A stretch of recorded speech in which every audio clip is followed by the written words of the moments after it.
નમસ્કાર મિત્રો, સ્વાગત કરું છું તમારું આપણી યુટ્યુબ ચેનલમાં. આજે વાત કરવાના છીએ ડૉક્ટર આંબેડકર આવાસ યોજના વિશે. અત્યારે ચાલુ વર્ષ દરમિયાન ફોર્મ ભરવાનું ચાલુ છે, તો મિત્રો ફોર્મ ભરવા માટે કયા કયા ડોક્યુમેન્ટ જોઈશે તેની વાત આ વિડીયોમાં કરવાના છીએ. તદુપરાંત યોજનાનો હેતુ અને નિયમો શરતોની વાત પણ કરવાના છીએ. ટૂંકમાં આજે આ વિડીયોના માધ્યમથી તમારા બધા ડાઉટ અમે સોલ્વ કરવાનો પ્રયત્ન કરીશું. અને વિડીયો ગમે તો વિડીયો શેર કરજો અને ચેનલ પર નવા હોય તો સબસ્ક્રાઈબ કરવાનું ભૂલતા નહીં. તો શરૂઆત કરીએ યોજનાના હેતુ વિશે. તો મિત્રો, તમે આ યોજના માટે પાત્રતા ધરાવો છો કે નહીં તેના માટે યોજનાનો હેતુ સમજવો પડે. તો હેતુ એ છે કે અનુસૂચિત જાતિ એટલે કે SC ના નબળી આર્થિક સ્થિતિ ધરાવતા અને ખાસ કરીને ગરીબી રેખા નીચે જીવતા ઘર વિહોણા એટલે કે ઘર વગરના લોકોને સમયબંધ કાર્યક્રમ રૂપે તબક્કાવાર આવાસો પૂરા પાડવામાં આવે છે. જે વ્યક્તિઓ ખુલ્લા પ્લોટ ધરાવતા હોય, તદુપરાંત કાચું ગાર માટીનું, ઘાસનું, કુબા ટાઈપનું મકાન કે જે રહેઠાણ યોગ્ય ન હોય તેવું મકાન ધરાવનાર તથા મકાનની માલિકીની સંમતિથી પ્રથમ માળ ઉપર મકાન બાંધવા માટે ₹1,20,000 3 હપ્તામાં સહાય ચૂકવવામાં આવે છે. તે પૈકી પ્રથમ હપ્તો ₹40,000નો વહીવટી મંજૂરીના હુકમ સાથે, બીજો હપ્તો ₹60,000નો લિટલ લેવલે પહોંચ્યા બાદ અને ત્રીજો ₹20,000નો શૌચાલય સહિતનું બાંધકામ પૂર્ણ થયેથી આપવામાં આવે છે. તો મિત્રો, હવે જાણી લઈએ નિયમો અને શરતો વિશે. નિયમો અને શરતો.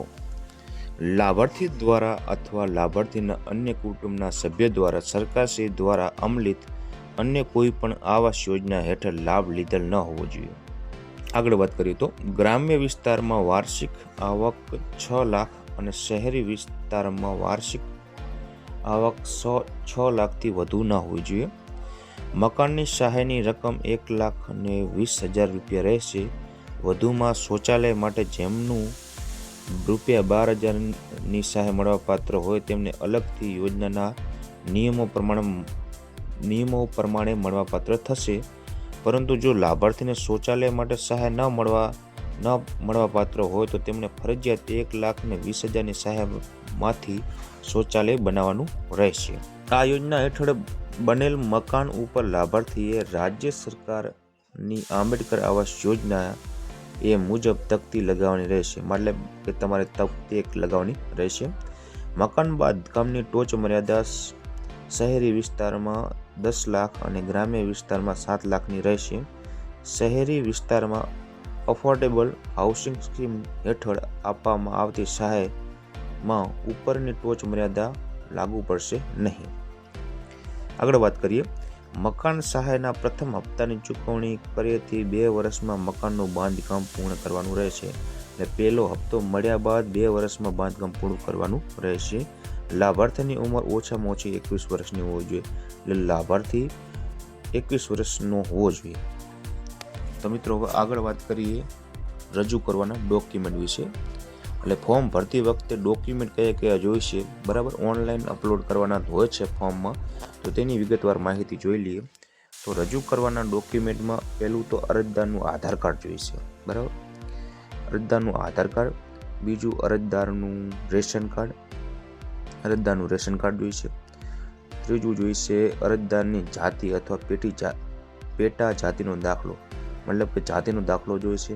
ચોથું અરજદારની કુલ વાર્ષિકનો આવકનો દાખલો, એટલે અરજદારનો વાર્ષિક આવકનો દાખલો પણ જોઈશે.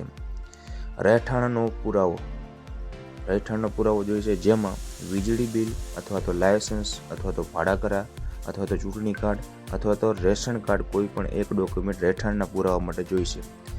જમીન માલિકનું આધાર અથવા દસ્તાવેજ અથવા અકાણી પત્રક અથવા તો હકપત્રક અથવા તો સનદ પત્રક જે લાગુ પડતું હોય તે જોઈશે. બેંક પાસબુકની પ્રથમ પાલાની નકલ અથવા તો રદ કરેલ ચેક અરજદારના નામનું, જે અરજદારે પોતે જે અરજી કરે છે તેના નામની બેંક પાસબુક હોવી જોઈએ. પતિના મરણનો દાખલો જો વિધવા હોય તો. પછી આગળ જોઈએ, જે જમીન ઉપર મકાન બાંધકામ કરવાનું છે તે જમીનના ક્ષેત્રફળ જણાવતા ચતુર્દિશા દર્શાવતા નકશાની નકલ તલાટી ક્રમ મંત્રીની સહીવાળી જોઈશે. એટલે મતલબ કે આ જે દાખલો તમારે તલાટી પાસે મેળવવાનો રહેશે, સહી સિક્કા કરી લેવાના તલાટીના. ચૂંટણી ઓળખપત્ર, મકાન બાંધકામ ચિઠ્ઠી એ પણ તમારે તલાટી પાસેથી સહી સિક્કા કરાવીને મેળવવાની રહેશે. સ્વઘોષણાપત્રક તમને ઓનલાઈન આમાંથી ત્યાં ડાઉનલોડ કરવાનું અને તમારે સહી કરીને અપલોડ કરવાનું હોય છે. જે જગ્યાએ મકાન બાંધકામ કરવાનું હોય તે ખુલ્લો પ્લોટ અથવા જર્જરિત મકાનનો ફોટો પણ અપલોડ કરવાનો હોય છે. તો મિત્રો, આ હતી માહિતી ડૉક્ટર આંબેડકર આવાસ યોજના વિશેની. તમને વિડીયો કેવો લાગ્યો તમારા મંતવ્ય કોમેન્ટ સેક્શનમાં જરૂરથી જણાવશો, અને વિડીયો ગમે તો વિડીયોને લાઇક કરી અને શેર જરૂરથી કરશો. ધન્યવાદ.